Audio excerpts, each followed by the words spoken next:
majestic, powerful, and deadly. For over 400 years, British ships ruled the waves. These magnificent vessels helped shape history across the globe. I'm Rob Bell, and in this series, I'll be exploring 6 of the world's greatest ships. This time, I discover the incredible story of the Cutty Sark. This ship was built for one thing: speed. Designed to conquer the oceans, she witnessed murder on her decks. Francis collapsed unconscious, and he'd never wake up. Battling for survival in an age of steam power, she's the ship who wouldn't give up.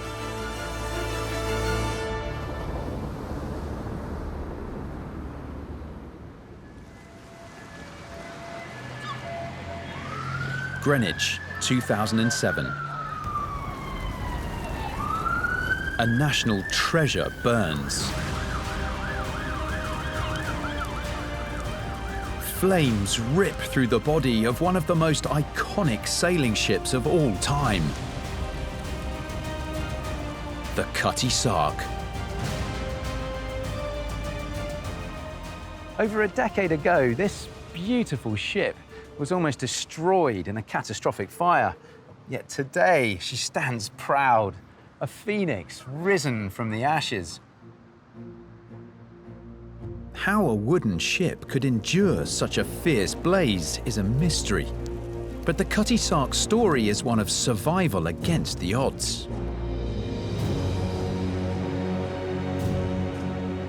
The most beautiful sailing ship ever built, a fearless navigator of the wild oceans. She endured drunken captains and murderous crews, then found herself locked in a life or death struggle against a disruptive new technology, steam power. Yet when she first set sail in 1870, the Cutty Sark seemed destined for glory. A clipper built to carry precious cargoes of tea from China. Her sights were set on becoming the fastest ship on the seas.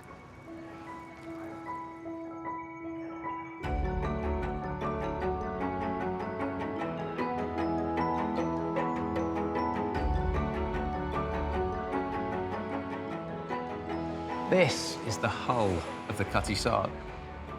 And when you come down here and see her like this, she's just stunning. I think the first thing that strikes you is just how elegant and soft her lines are.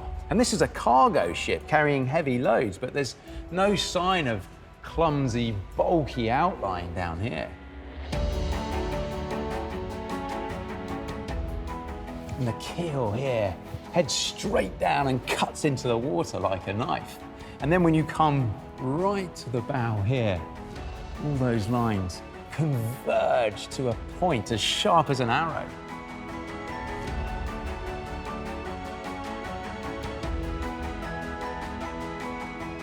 When you look back at this design, you're left in absolutely no doubt that this ship was built for one thing: speed.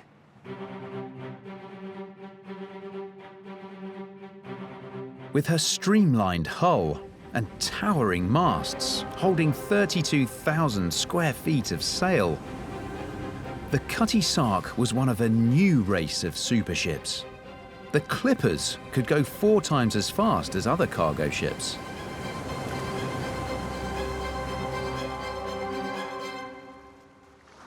To achieve these speeds, first they had to solve a huge engineering problem. A tiny creature that was the scourge of every ship, the barnacle. How could barnacles affect the speed of the ship? There's been lots of studies in recent years about the effect that barnacles would have on sailing ships, but even 10% of the hull being covered would mean that something like 50% more power would be needed to get the ship to go the original speed. So just a small amount of barnacles could really slow a ship down. But the Cutty Sark's copper-clad hull was the ultimate defense against the tiny crustaceans. And the fact that the hull is copper-lined, was that an advantage for speed? Absolutely. The copper bottom is 60% copper, 40% zinc with a trace of iron, and some of the copper from that alloy would almost leach into the water and stop things like barnacles and other creatures in the sea attaching to the ship. Putting this copper bottom on was of absolute necessity. From her very first voyage, it was clear this young clipper was something special.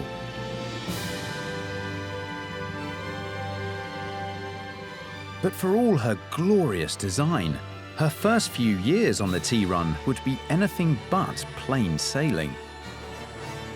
One of her first brushes with disaster came in her famous race against a rival sailing ship, the Thermopylae, just 2 years after she first set sail.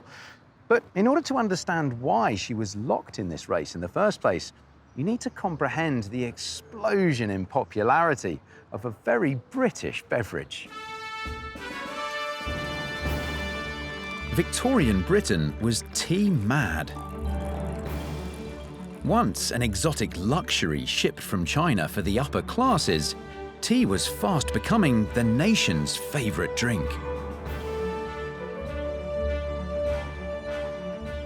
How big a business was the Chinese tea trade then at the time of the Cutty Sark making her first voyages? The Cutty Sark could bring cargo valued about £270,000. Now, in today's terms, I think that's about £18 million. So huge amounts of money were involved. In one shipment? In one shipment. Fortunes could be won or lost on the tea run. The fastest sailing ships ever built competed to be first back to London with the new season's crop of tea. Why was there such a race to get the tea home? It's rather like a wine, isn't it? You know, you're the first to have it. You could make vast sums of additional money having that first tea. Literally thousands of pounds, the difference. Wow. Yeah, it was really huge. With all the frenzy and speculation of a Grand National, these ocean-going races gripped the nation. Tea races caught the imagination of the press and the public, and inches of newspaper columns were devoted to these very races. You know, which ship would be the first to arrive back with this precious commodity? And so these ships became great celebrities of a time when sail ruled the world. The Cutty Sark's owners were convinced that she was a winner. So in 1872, the ship found herself in a sensational showdown with her greatest rival, the tea clipper Thermopylae, in a race from Shanghai to London. The two clippers raced neck and neck through the South China Sea, heading for the wide and treacherous waters of the Indian Ocean. In the past, Thermopylae completed the voyage 5 days faster than the Cutty Sark. But halfway through the race, the Cutty Sark found herself 400 miles ahead. Victory was well within her grasp. Yet in the treacherous waters off the Cape of Good Hope, she was about to face the full power of the unpredictable ocean.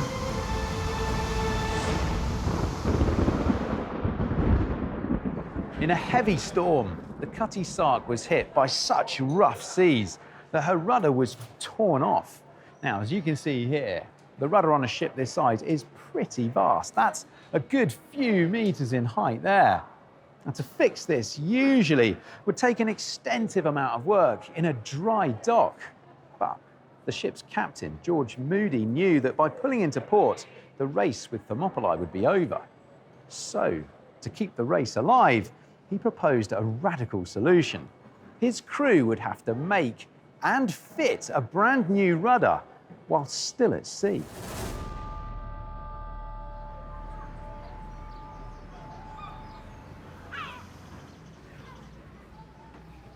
This is the workshop of the ship's carpenter, Henry Henderson.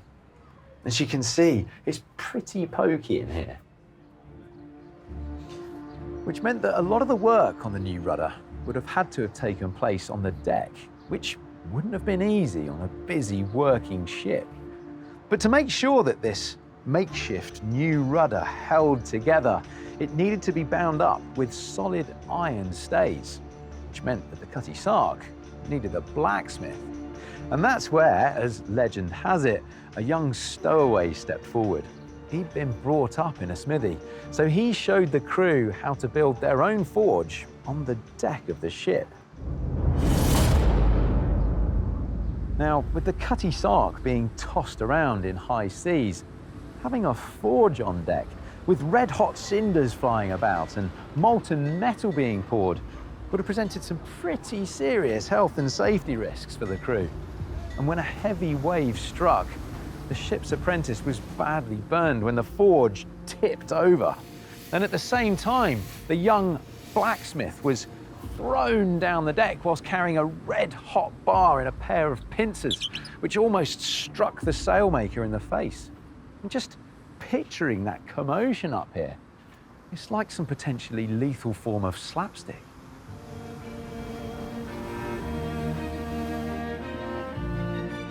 It was a massive gamble.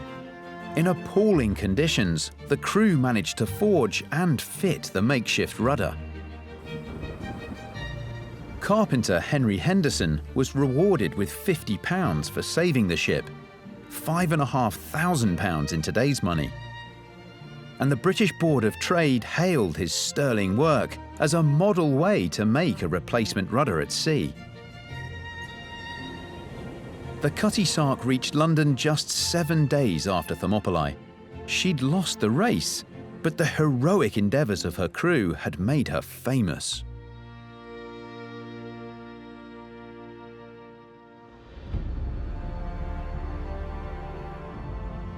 Despite losing the race to Thermopylae, the Cutty Sark's first few years as a tea clipper were a great success. She delivered a total of over 4,500 tonnes of tea. That would be worth £144 million today. But looming on the horizon was a new breed of ship, poised to challenge the supremacy of sail. The steamer.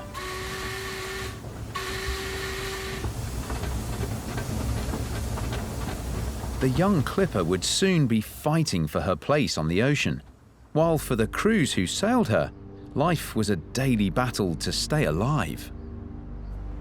Sailing Cutty Sark would have involved conditions that's incredibly difficult for us to imagine today. Cutty Sark operated on a watch system, so this meant that the crew would basically work 4 hours on, 4 hours off, unless the call for all hands went out, in which case that went out the window and everyone would be on deck. Now you can imagine if you've only had 4 hours off work, that doesn't give you much time for a decent sleep. So there were some who would get a bit drowsy when they were actually on watch.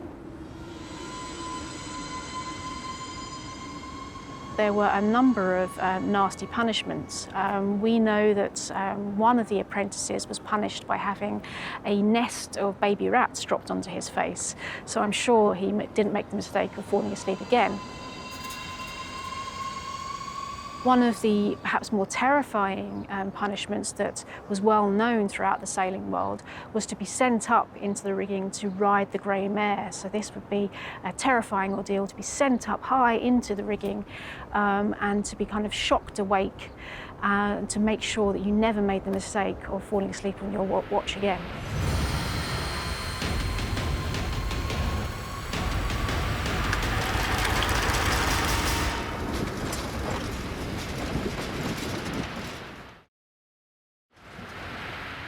Even when the sailors made it to their bunks, they'd be lucky to get any sleep at all.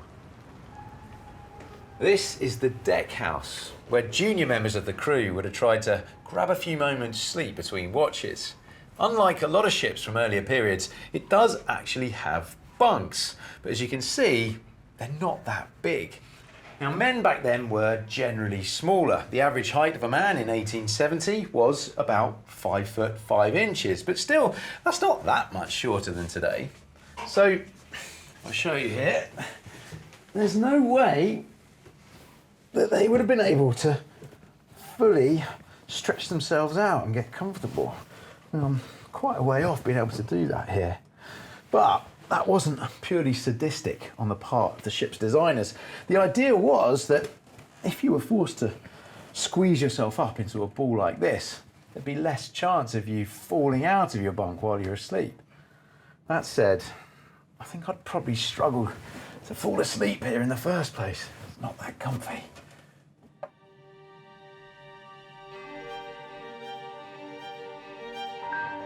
Despite the discomforts of life at sea, the Cutty Sark was the toast of the tea run. But almost as soon as she'd made a name for herself, the good times came to an abrupt end. In 1870, she had been one of 50 tea clippers in China, but just 7 years later, she was one of only 9 left in the trade. The rest of the ships running tea to London were all powered by a new, radically different technology: steam.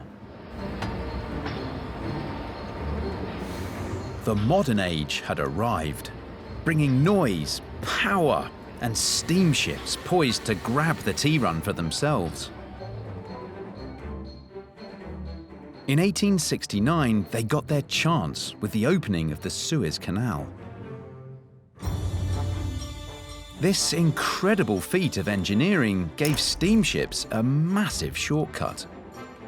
Now, the Suez Canal had a dramatic impact on shipping going to the Far East, because now steamships, instead of going all the way around the Cape of Good Hope, could go through the Suez Canal and could get to the Far East far more effectively and cheaper. The new route shaved over 3,300 miles off the journey from Shanghai to London.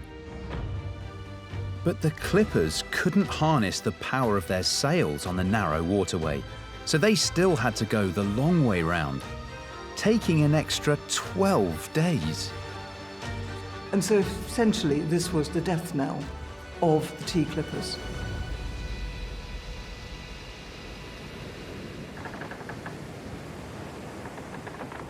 The Cutty Sark had lost the tea run.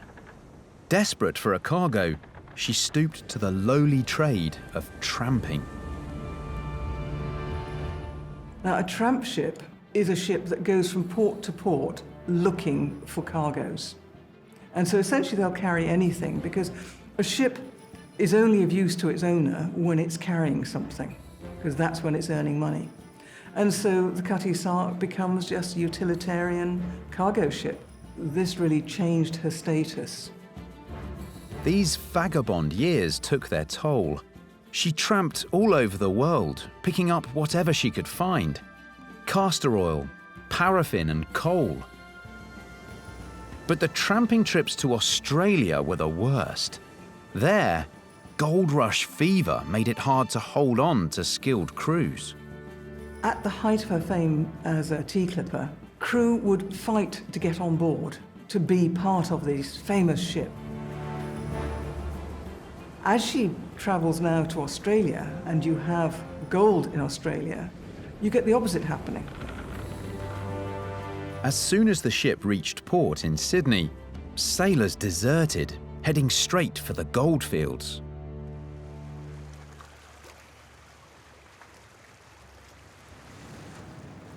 Struggling to find good crew, these were dangerous times for the once proud clipper. In 1880, she set sail for Australia under the command of James Wallace, a man with only 2 years' experience as a captain. The first mate was Sidney Smith, known for his tyrannical methods. The Cutty Sark was about to enter one of the darkest periods in her history. The fabled Hellship Voyage.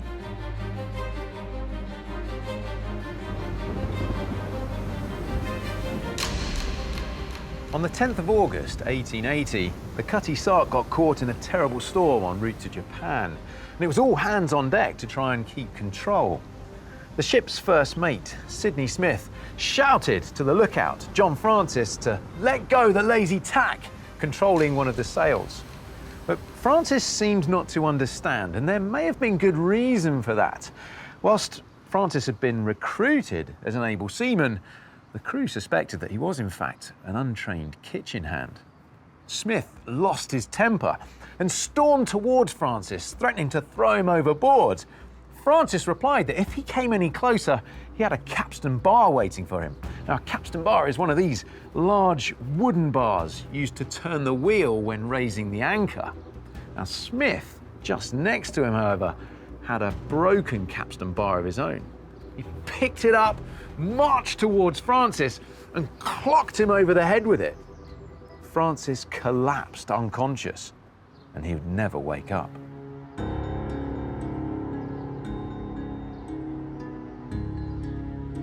When the ship reached Indonesia, hoping to keep his first mate out of trouble, it's thought Captain Wallace took matters into his own hands and helped Smith escape from his cabin and onto an American ship.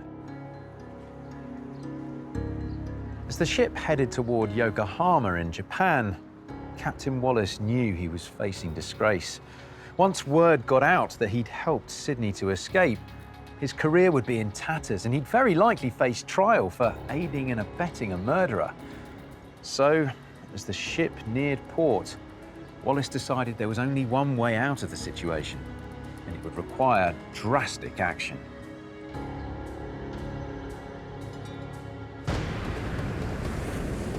Less than a decade since her glory days on the tea run, the Cutty Sark cut a tragic figure on the high seas. Misfortune and mayhem led to one journey being dubbed the Hellship Voyage. In 1880, the Cutty Sark had reached one of the darkest points in her history. Her first mate had murdered a crew member, and her captain, James Wallace, had helped the killer to escape. Now, realizing that his actions would lead to both the ruin of his career and social disgrace, Captain Wallace brooded on his fate.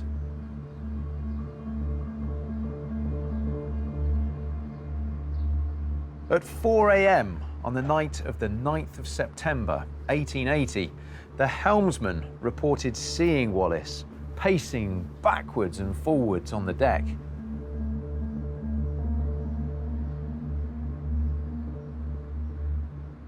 Then, just moments later, he heard a splash.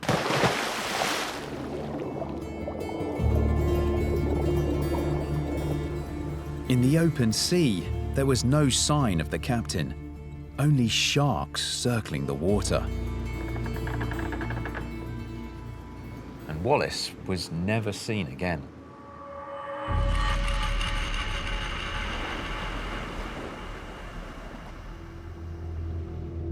Abandoned by her captain, and with a growing reputation for unruly crews, the Cutty Sark had sunk to a new low.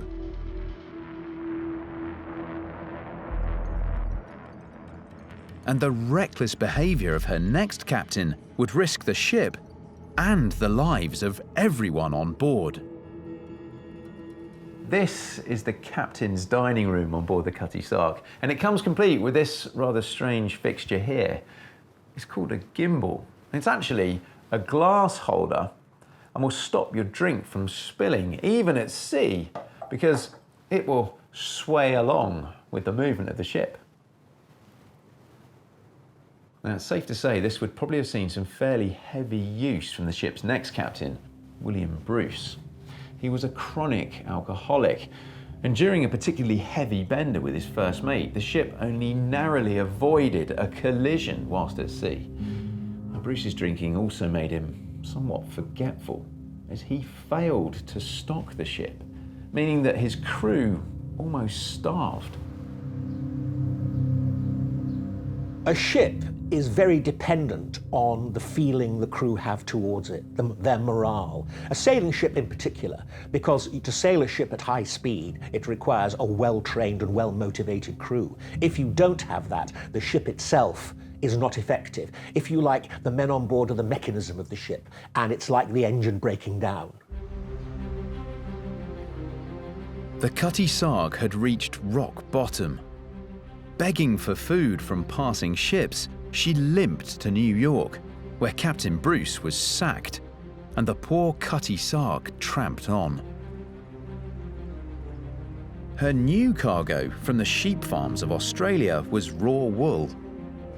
Greasy and smelly, it was a long way from her fragrant days carrying tea. It seemed like yet another humiliation. But wool was becoming a booming trade. And it was wool that gave Cutty Sark a chance to reforge her career. Just above us, you can see Cutty Sark's main hatch. So the majority of cargo would be winched and lowered through this space. And the big challenge is getting as many, of course, wool bales into the ship as would be possible. And what they would tend to do is use a piece of wood to insert in between two bales, and then they'd use a jack screw to actually squeeze the wool bales into space as firmly as possible.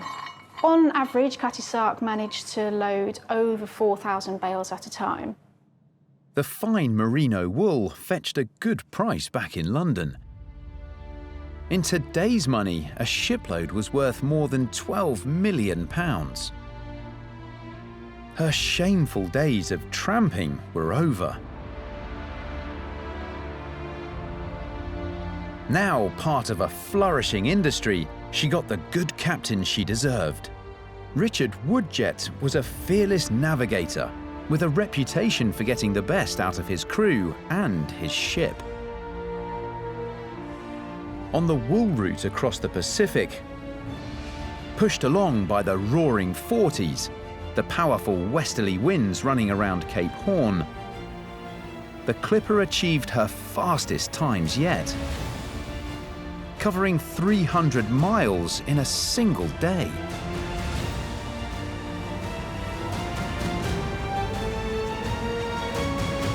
The Cutty Sark was back.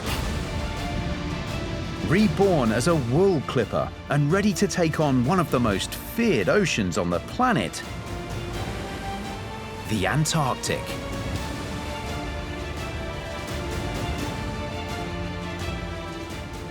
The biggest threat facing the Cutty Sark in Antarctica was icebergs. And we know that at one point the ship's keel passed just meters above a giant iceberg that would have torn it to pieces had it hit. This meant that accurate steering was more important than ever, but it wasn't easy. Now the ship's wheel here is obviously towards the back of the ship near the rudder, but as you can see from here, you can't see the front of the ship at all. I can hardly see past this first mast. This meant that a whole chain of sailors was set up, shouting communications from the front back to the helmsman so he could correct his steering angle. It's a bit like trying to drive an articulated lorry with your driving position somewhere near the rear license plate. It's near on impossible.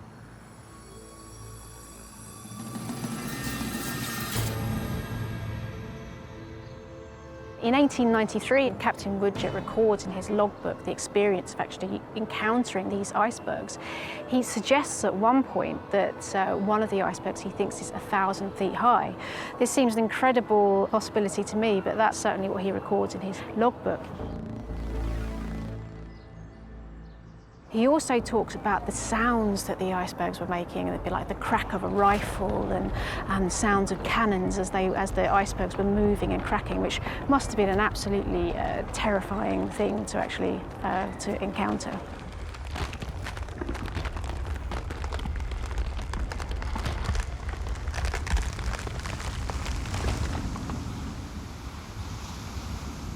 When the freezing waters turned rough, the ship and her crew were tested to their very limits.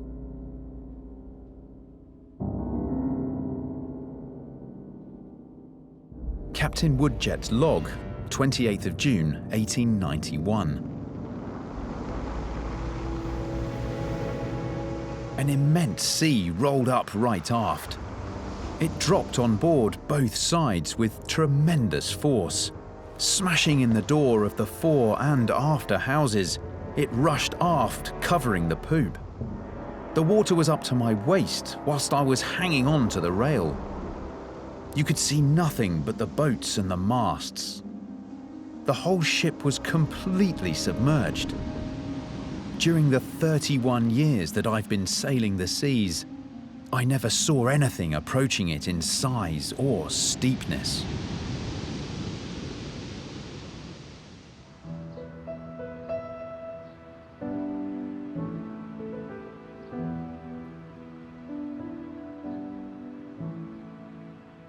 For 11 years, Captain Woodjet steered the Cutty Sark to safe passage across the oceans. And as an amateur photographer, he documented the daily lives of his crew. His portraits are a fascinating glimpse of a bygone age. The years of the Cutty Sark under Captain Woodjet are widely considered the happiest in her history. Yet by 1895, the age of sail had truly come to an end. Steamships had now taken over. The next few decades saw the Cutty Sark sold to the Portuguese, and she even had her name changed to Ferreira.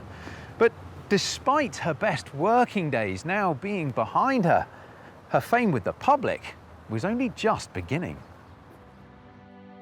For 27 years, the Cutty Sark sailed under the Portuguese flag.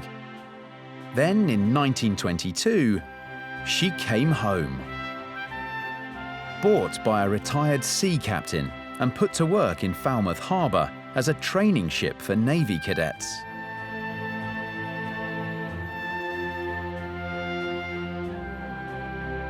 And her return sparked the beginning of one of the most bizarre episodes in her history.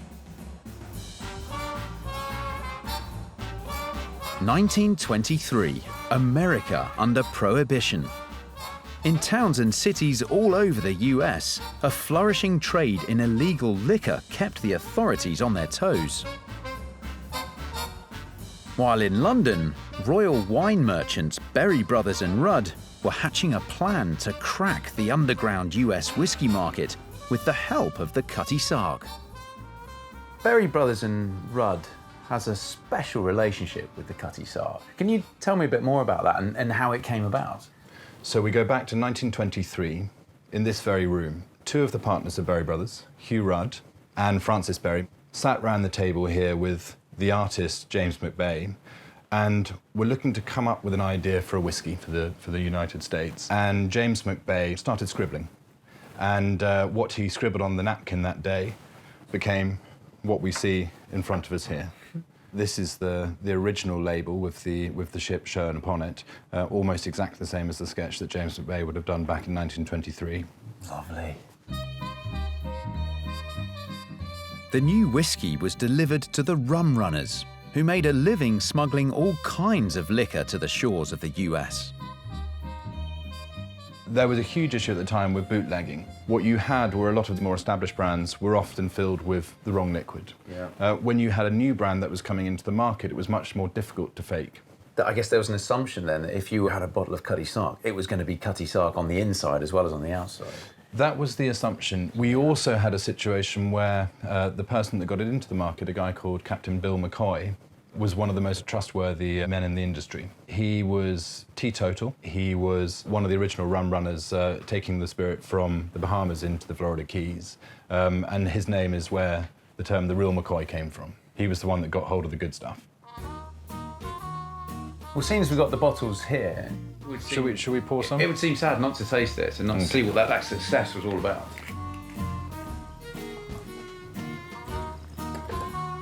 Give it a little swirl. Cheers. Cheers.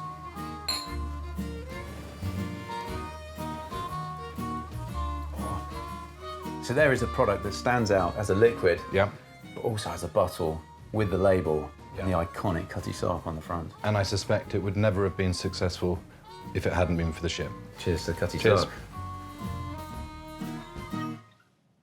Oh, lovely.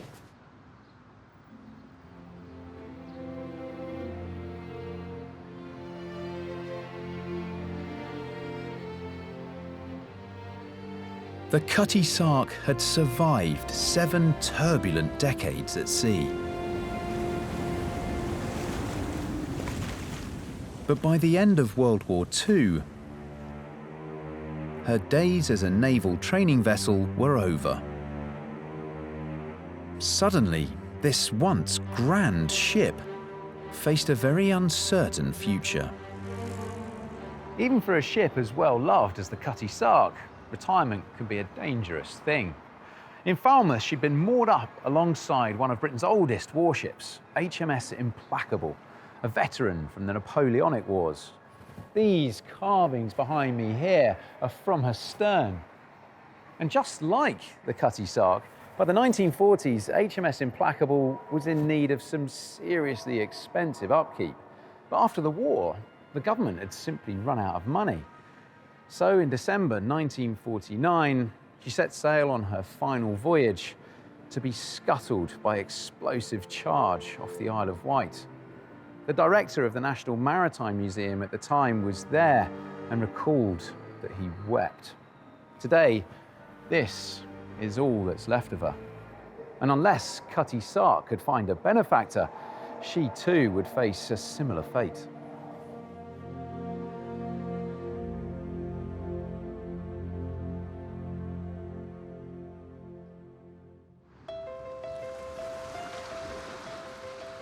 But this grand lady of the sea wasn't sunk yet.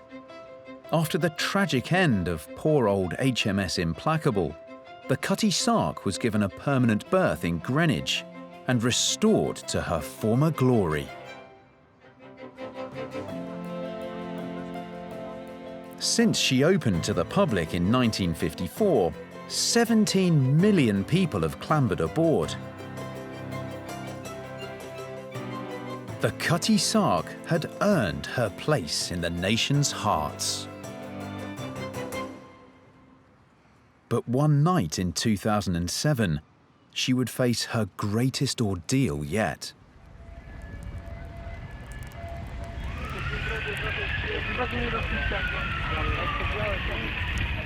On the night of 21st of May 2007, a fire ripped through all 3 decks of Cutty Sark, reaching its believed temperatures of up to 1,000 degrees. So this was an absolutely terrifying sight, not just for those who were actually working on the ship, but those who lived in the vicinity, who were seeing this historic ship, this London icon, potentially being destroyed. Impossibly, the wooden ship survived. But how could she endure such a fierce blaze? On that terrible night, the Cutty Sark was saved by a remarkable piece of good fortune.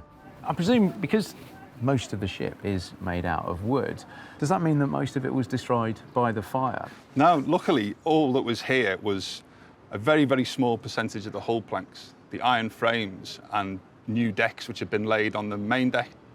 All the brightworks, the deck houses, the captain's cabin, and 95% of the timber structure was at Chatham, historic dockyards, so they're all safely being restored, thankfully. That was an amazing stroke of luck. Yeah, huge. After the fire, the initial feeling of despair soon turned to one of hope. At the time of the blaze, the Cutty Sark had been closed for restoration. Because so many of her valuable parts were awaiting repair in the historic dockyard at Chatham, only 5% of the original fabric of the ship was lost. It enhanced the legend of the Cutty Sark that she rose like a phoenix from the ashes of the fire, the ship that can survive anything. The cause of the fire was discovered later. A dust extractor left on over the weekend had overheated. In the years since the blaze, Simon and his team have brought the old ship back to life, using materials and techniques both modern and traditional. With this section that we're standing here, Simon, I can see that there are a few joins and maybe small sections that have been inserted. Some will have been historic repairs when she was at sea. Really? And there's certain elements you can see where there's grooves worn into the timber, yeah, which is all part of her story. It's the kind of wrinkles of her. When you think of the people who used to sail on these things, who took such care of them, because if they didn't, their lives were in peril. So there's a real kind of affinity between the sailors and the ship. It's beautiful. The restoration certainly seems to have been a massive success, and I imagine it's a huge source of pride for everyone involved. Are you proud to be working here? Oh, totally. The way I look at it is the captains of these ships used to have competitions with each other who had the best turned out ship. So I view what we're trying to achieve here is the ship when she's first leaving port, but looking as beautiful as possible. And it's such a beautiful thing. Victorian engineering, I think, is just something else. The Cutty Sark is the ship that never gave up. She came through fire and storm, endured drunken captains, reinventing herself time and again to become the greatest survivor of the heroic age of sail. There's no doubt that the coal and later oil-powered ships that replaced vessels like the Cutty Sark revolutionised our world. They were part of the Allied victory in World War II and are now the backbone of global trade. But when you step on board a great sail ship, you can't help but feel a sense of loss of vessels like this on our oceans. The Cutty Sark wasn't built just to fulfill a commercial function. She was also built to be beautiful.